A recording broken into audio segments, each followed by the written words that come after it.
name is Gail Lahr. I'm the author of the international selling novel, Evolution of a Sad Woman. I'm here today to read a little of my novel to you. I'm going to start with chapter 1. It's called The Saturday Night Murder, 1996.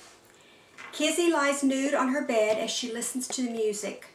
Briefly, her mind reviews the upsetting visitors of this day. She has tried her best to phone him. He never answered. Quickly, she erases the thoughts from her mind. She tries to relax her twitching body. The music is soft, soothing, the kind that would make you want to sleep. Yet, she cannot unwind enough to sleep. She is significantly nervous. Yet she cannot, this small sound makes her jump. Outside, she hears the clicking of light, hot, humid rain, not the soothing kind that cools the earth as it beats upon the window glass. An occasional crack of lightning, typical for a summer in Houston, Texas, startles her, jolting her nerves even more. The pills will take effect at any time. She slowly looks around the room. As she takes the last sip of wine from the glass and rolls it around inside her mouth, she savors the taste, in retrospect, to her first glass of wine. All these years later, she loves the pungent taste. She collects the clock from the floor and places it on the bedside table. The clock says 10:45 p.m. While sighing, Kizzy welcomes the feeling of rest as it overwhelms her body. Filled with lightheadedness, nausea, and weakness, she knows the pills are the reason for these feelings. Maybe she should not have taken so many, yet she knows she needs the pills. She wants to fall sound asleep. She lies in the bed, barely able to see the ceiling from the dim lamplight beside her bed. Briefly, she observes the empty wine glass sitting on the bedside table, tasting the wine as she runs her tongue around the inside cheeks of her mouth. How she loves the pungent taste of wine. When she lies on her back, tears run from her eyes, down to her ears and into the back of her hair. Yet she is not crying. She will not sob. Therefore, from where are these tears coming? Her nose is stuffy from the increased mucus caused by the tears. She tries to breathe through her nose, which is not possible. Gently, she parts her full lips to breathe and sucks in the air. She is not sad, because she is finally in control. Suddenly, she hears the rattle of a doorknob coming from the living room. Someone has entered her apartment through the locked door. As she musters the energy she has left, she stands beside the bed with terror, filling her very being. Her legs are shaking. As she staggers and sways, she stiffens her legs, standing still. Her vision is becoming blurry. With overwhelming weakness, her paramount instinct is to call for help. Except for the intruder, she knows she is in the apartment alone. She wants to scream and talk this intruder out of doing this. Maybe she could stop this from happening. She tries, but she does not have the strength to call out. Her body is limp from the pills. Trepidation fills her rapidly beating heart. Her heart flutters, making her even more lightheaded and dizzy. She tries to walk, to run, to move, something. She is frozen and cannot move. The telephone is in the living room. Kizzy has always meant to have an extension phone installed in the bedroom. Whom would she call? Why is she thinking about this now? She cannot run to the phone in the living room. The intruder is in the living room. The pills have made her too weak. Besides, she knows the intruder will stop her before she can get to the telephone. She knows this intruder has come to kill her. She tries to speak, hoping to plead to stop this, but cannot utter a word. She looks towards the open door, her heart throbbing with the anticipation of the intruder's entrance.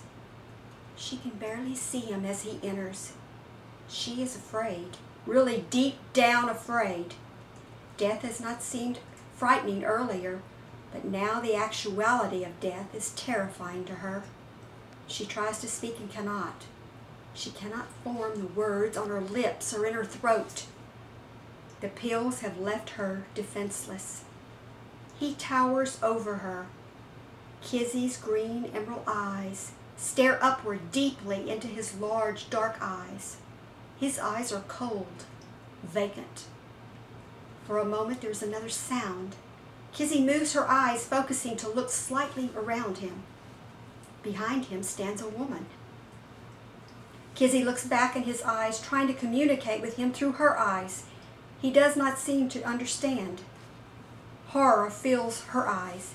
He stares stolidly, looming over her, looking down in her eyes. She wants to run, but she knows she has nowhere to run. While he grabs her with one mighty arm, clenching her arm tightly beneath his large, gloved hand, he leans close to her, whispering, "I'm sorry." In his large, dark eyes, she can see the dread.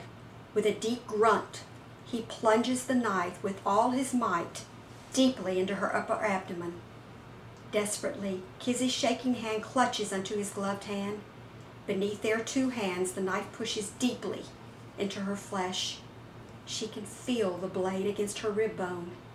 By pushing towards him on his hand, with her hand, she tries to inhibit the blade from pushing deeper. However, she's too weak to fight, and he is too strong for her to overcome. Beneath her hand, she can feel the handle of the knife under his hand. The pain is sharp, tearing, burning. Too late to stop death, a painful frown covers her face. She whimpers softly, but she cannot cry out or even speak. With tightly clenched teeth, she breathes rapidly from the desolation, sucking the air through her parted lips. Electricity from her silent suffering permeates the air, charging it with her pain. Looking deeper in her eyes, he twists the knife inside of her, tearing and ripping her insides. The sharp pain travels straight through her back. The misery intensifies, spreading throughout her back from her neck to her buttocks. At first she leans against him, using him to support her as she stands beside the bed. Her legs feel weaker. She stands against his strong, not objecting, supporting her weight. Then she collapses back on the bed, lying on her back. She can barely see him in the damp lamplight. He stands over her, holding the knife in his hand. Kizzy's blood exudes from the knife onto the floor. Kizzy can feel the blood draining from her body. She can feel herself lying in her own blood. Through her stuffed nose, she can smell the strange freshness of her own blood. She feels colder.